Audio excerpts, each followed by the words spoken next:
Oui, bonjour. Alors, nous sommes ici pour parler de la pièce L'Ami ou la légende du petit frère de Cupidon d'Emmanuel Vacca. La compagnie avait l'envie depuis fort longtemps de travailler sur une autre forme de théâtre. Une forme de théâtre plus sur le mouvement, sur le corps, sur le geste. Donc c'est un texte d'auteur moins connu, mais une création totale, portée par une comédienne, Peggy Mailleux. Ils sont exactement tels qu'il les a conçus. Tous ont plus ou moins bien réalisé. En chair et en os. Ah, qui est plus en chair et qui est plus en os. Pour rentrer un peu plus précisément dans l'histoire, Célestin, qui est donc le petit frère de Cupidon, vient sur Terre pour chercher son ami Hermogène. Et ça va être là l'occasion de nous raconter comment là-haut ça se passe avec le grand créateur, comment les anges ont été chargés chacun d'une mission particulière à accomplir sur l'être humain. Et puis voilà, il y a quelques personnages comme Cupidon, comme Hermogène, le grand créateur, qui sont des personnages qu'on retrouve assez régulièrement. Mais sinon, il y en a, c'est vrai, une multitude qui jonche l'histoire. Il y a une trentaine de personnages qui sont interprétés par Peggy Mailleux. Il ne faudrait pas plus, d'ailleurs. Bon, mais qu'est-ce qui se passe ici? Ah, qu'est-ce qui se passe?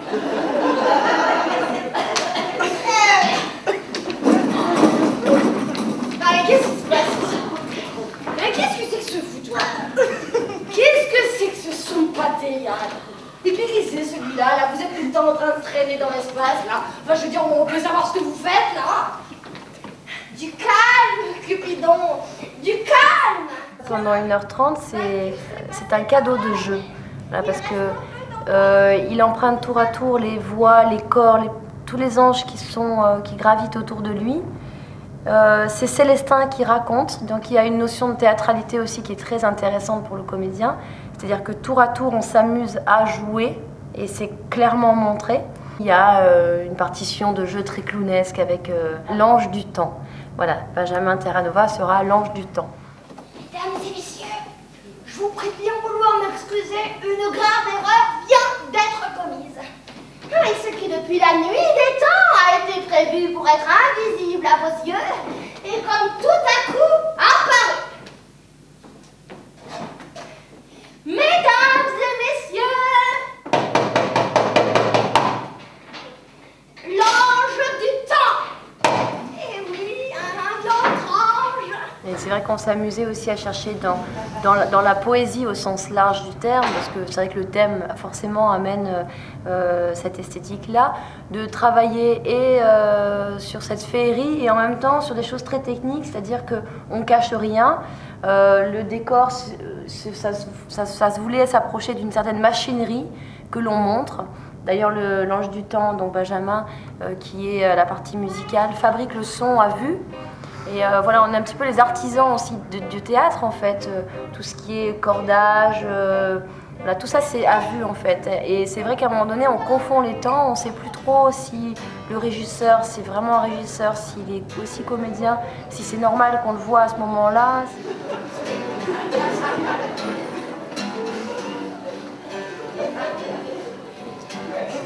L'humour que recèle cette pièce, c'est vraiment un humour lié à ce type de traitement même d'écriture théâtrale.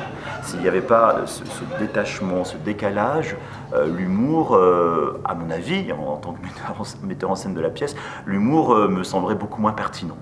Et alors que là, justement, de façon de traiter cette pièce de cette façon, et à la fois le public d'aujourd'hui, le public du théâtre, à la fois nous-mêmes acteurs dans notre quête, de la recherche que nous faisons du théâtre, on trouve aussi une vraie nourriture, un vrai plaisir, un vrai amusement aussi de renouveler le théâtre et de réécrire le théâtre aussi avec ces codes-là.